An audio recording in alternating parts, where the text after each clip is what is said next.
கர்த்தர் சொல்லுகிறார், நீங்கள் நின்று கொண்டு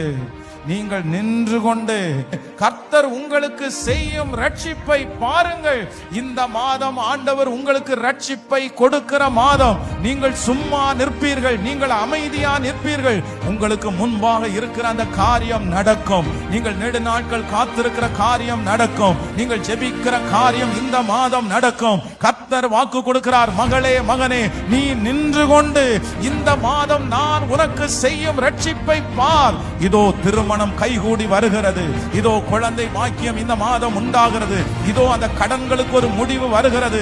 இதோ எதிர்த்து நிற்கிற பார்வோனுடைய சேனை முழுவதுமாய் செங்கடலே அமிழ்க்கப்படுகிறது.